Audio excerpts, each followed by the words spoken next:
From advertising to software as a service to data. Across all of our programs and clients, we've seen a 55 to 65% open rate. Getting brands authentically integrated into content performs better than TV advertising. Typical lifespan of an article is about 24 to 36 hours. If we're reaching out to the right person with the right message and a clear call to action, then it's just a matter of timing. Welcome to the MarTech Podcast, and I Hear Everything production. In this podcast, you'll hear the stories of world-class marketers that use technology to drive business results and achieve career success. We'll unearth the real-world experiences of some of the brightest minds in the marketing and technology space so you can learn the tools, tips, and tricks they've learned along the way. Now here's the host of the MarTech Podcast, Benjamin Shapiro. Welcome to the MarTech Podcast. I'm your host, Benjamin Shapiro, and this week we're going to talk about product placement. Joining us is Erin Schmidt, who is the Chief of Product Placement at BENlabs, which is an entertainment AI company that enables brands and creators to capture human attention by tapping into integrated advertising across social media, streaming, TV, music, film content with a guaranteed ROI.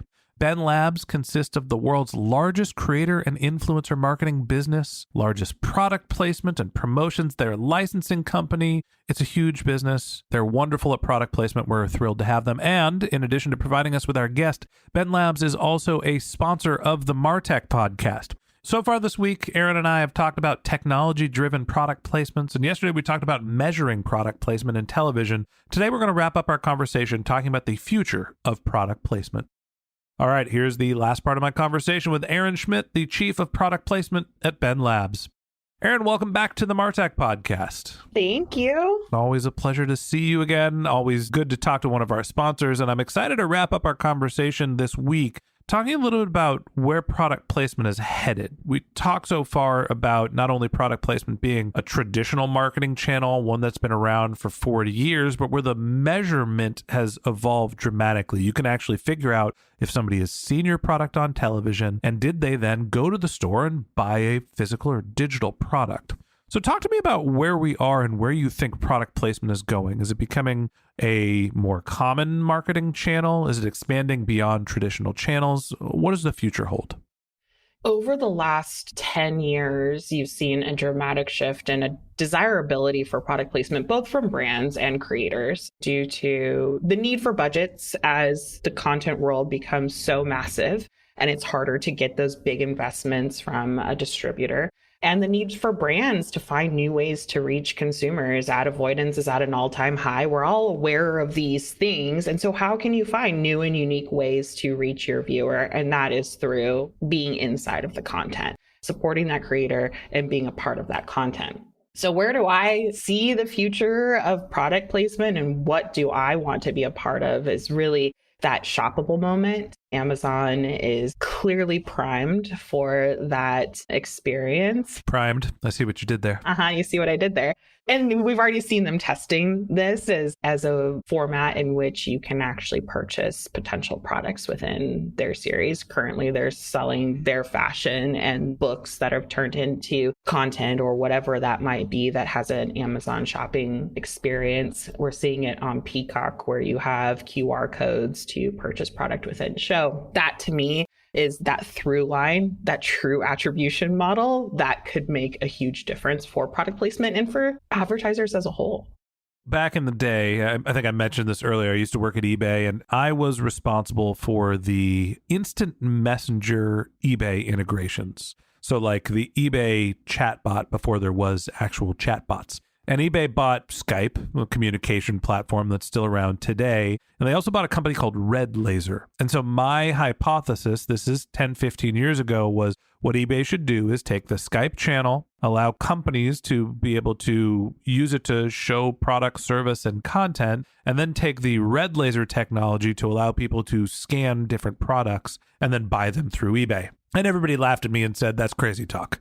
I feel like I might have just been 10 or 15 years ahead of the technology curve, but how close are we to be able to see a product on a screen, use a phone or an app and say, you know what? Tom Cruise looks cool as shit with those Ray-Bans in Top Gun. I want that exact pair. I'm just going to take a picture of him and go buy them. Is it actually happening? Was I right 15 years later? You're there. Again, we're seeing it in show. The fact that I can do Super Bowl, every commercial had a QR code. Well, we're seeing that happen in series on Peacock. We're seeing the ability to pause a show on Amazon and go to Amazon Shop and buy from this episode. But then I can take a picture with my phone and do a Google reverse image search and find a product through that too. So the technology is all there. Who is going to scale the model and be able to, because for me personally, I was watching this show and there was this cup. These two women were drinking out of these really great cups. And I'm like, I want those cups, these wine glasses, and I can't find them to save my life. So who is going to scale this model that really allows us to be the consumers that we are, where we want things at the touch of a button? So there's the ease of conversion, right? That we're simplifying the process to see media and buy products. I also think that there's an expansion in terms of what media is. We're not just watching traditional television. We're definitely not watching it on a big screen all the time, iPads, iPhones, whatever device, tablet, phone you're using. There's also different formats of content. We're seeing user-generated content more and more, short form, down to TikTok. If you can't catch somebody's attention in 2 seconds, they're gone. So how does that impact what product placement is? It just mean people on YouTube are holding up products really quickly in 2 seconds and hoping that you buy something? Well, I think brands are going to be very sensitive to how that content is performing. So if it's held up for 2 seconds and it does nothing for the brand, then you're not going to get any more funding from a brand to do that. This is where what we were talking about yesterday and really thinking about what are those core indicators of success when doing a product placement? What are the talking points that you need to be hitting that are driving that end result? That's going to be what drives product placement in the future. And I still think it has to be a marriage between creative and brand, making sure that the creator is telling that story through their lens. If I was trying to dictate to you how you should run the podcast, everyone on this podcast would disassociate and move on to a different podcast because they're so used to the authenticity of who you are. So brands can't dictate that. And I think that those two elements combined are what the future of product placement will look like, is making sure that you understand what the KPIs are and you're still having the authentic voice tell that story for you. So authenticity and the way that the product placement functions will stay relatively the same. Talk to me about how you see the media landscape changing. Are we moving away from terrestrial television, your linear television? Is it being replaced by the tiki-tackers of the world? I don't know what to call it. TikToker? Anyway, are they taking over in TikToker instead of like real celebrities? How's media consumption changing? I think there's room for it all. I was reading an article about Gen Alpha, who are heavy TikTok users, right? Which one's Gen Alpha? 8 to 14-year-olds right now. Okay, so not my kids, they're the next one. Yeah. Heavy TikTok users, but somebody that was being interviewed was like, my child, Gen Alpha, is binging Dexter right now. So I think there's room for it all. I think what is our daily consumption habits? I think TikTok is an absolute part of that. You have shorts, you have long form content on YouTube. You have linear content, traditional TV content, ABC, NBC, Fox, that then has multi-window viewing. So a lot of people thought Riverdale, which was on CW, was actually a Netflix show because Netflix had the exclusive with CW to distribute their content 7 weeks after the series had ended. So there is just this new way of content being distributed, and finding out what those passion points are, how you're talking to the viewer, what you're building to create really good content. I don't think it matters. I don't think linear is dying. I think linear is going to find new homes. That's why you're seeing each and every one of the big networks investing in a streaming platform. I was listening to Plain English with Derek Thompson, great podcast. And he was talking about the streaming landscape, and he said there's only 2 ways to make money. bundling and unbundling. And it seems like we're going back into this bundling phase where everybody had their own individual app and now they're starting to be aggregated. Disney as an example. Disney created their own app. Disney owns ESPN and Hulu. Now you can buy your bundle of those three properties, and eventually there'll be more and more that sort of get combined, and we'll be back to having regular cable television subscriptions in no time. As we start going through this bundling and unbundling process, do you think the relationships between brands and the content production sources, the houses, I don't even know what to call them, the people that you work with, do those relationships change? Is it easier or harder to get your products placed when we're going through this shift of the media landscape?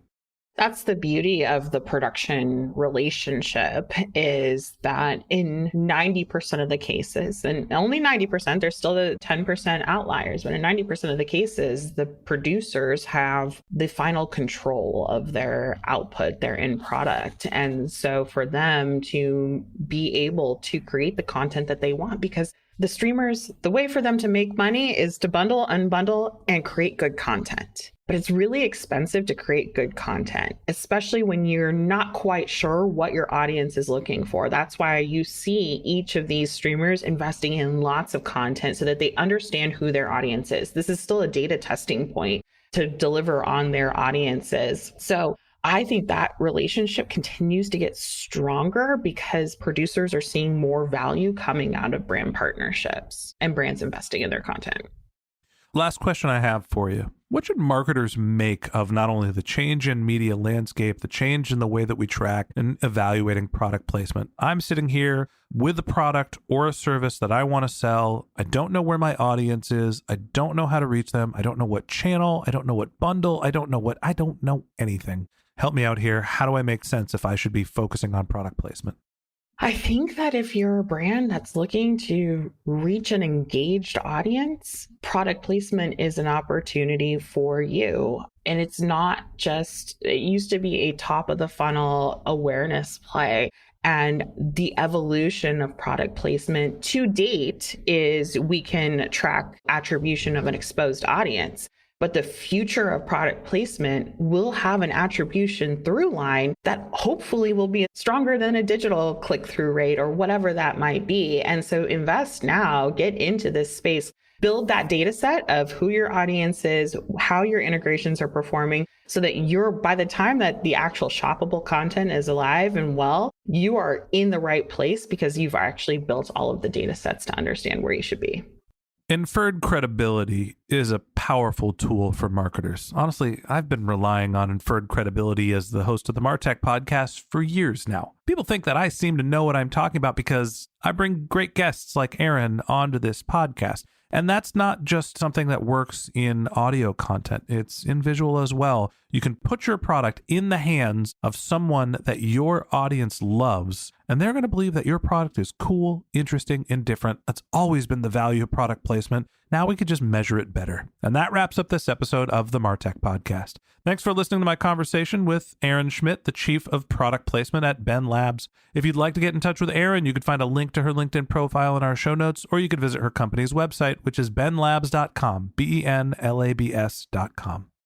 Just one more link in our show notes I'd like to tell you about. If you didn't have a chance to take notes while you were listening to this podcast, head over to martechpod.com, where we have summaries of all of our episodes and contact information for our guests. You can also subscribe to our weekly newsletter, and you can even send us your topic suggestions or your marketing questions, which we'll answer live on our show. Of course, you can always reach out on social media. Our handle is martechpod, MARTECHPOD, on LinkedIn, Twitter, Instagram, and Facebook, or you can contact me directly. My handle is Ben J. Shap, BENJSHAP. And if you haven't subscribed yet and you want a daily stream of marketing and technology knowledge in your podcast feed, we're going to publish an episode every day this year. So hit the subscribe button in your podcast app, and we'll be back in your feed tomorrow morning. All right, that's it for today. But until next time, my advice is to just focus on keeping your customers happy.